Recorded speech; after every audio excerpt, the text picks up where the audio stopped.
अस्सलाम वालेकुम मेरे मुसलमान भाया। पूरे जने को एक बात बोल दूँ, देखो 100 साल बिल्ली के जैसा जियो न को, एक दिन हो ना तो शेर के सर का जियो। सामने कौन आता कर को नहीं देखना। हमारे कुरान में क्या है, पहले इंसान को इज्जत करो, उसके बाद समझाओ, उसके बाद भी नहीं समझे तो गान को लात मार को समझाओ कर, वो बोले सो ऐसा।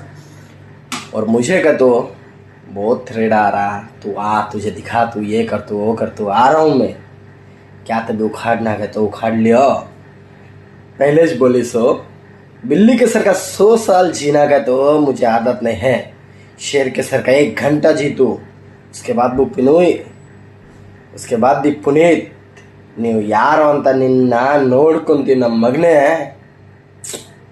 ಇಷ್ಟು ಕೋಪ ಬಂದಿರೋದು ನಿಮ್ಮ ಮೇಲೆ, ಈ ಥರ ಜಗಳಗಳು ಎಲ್ಲ ನೀವೇನೇ ಸ್ಟಾರ್ಟ್ ಮಾಡಿರೋದು, ಸರಿನಾ?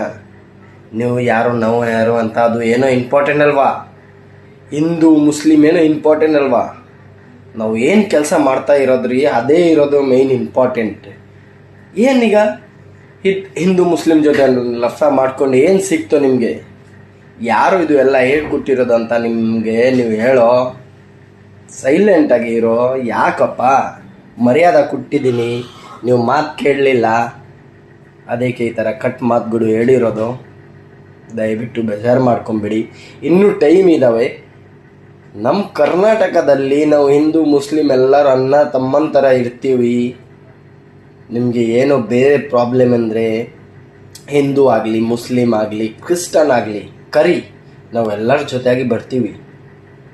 ಬಟ್ ನೀವು ಏನು ಕೆಲಸಗಳು ಮಾಡ್ತಾ ಇರೋದ್ರಿ ನೋಡಿ, ಹಿಂದೂ ಮೇಲೆ ಒಂದು ಚಾಡಿ ಹಾಕೋದು, ಮುಸ್ಲಿಮ್ ಮೇಲೆ ಇನ್ನೊಂದು ಹಾಕೋದು, ಆಮೇಲೆ ನಾವು ಇಬ್ಬರು ಲಫ್ರ ಮಾಡೋದು, ನೀವು ಕೂತ್ಕೊಂಡು ನೋಡೋದು, ಅದೇ ಇರೋದು ನಿಮ್ಮ ಕೆಲಸ. ಬರ್ತೀವಿ, ನಾನು ಬರ್ತಾ ಇದ್ದೀವಿ.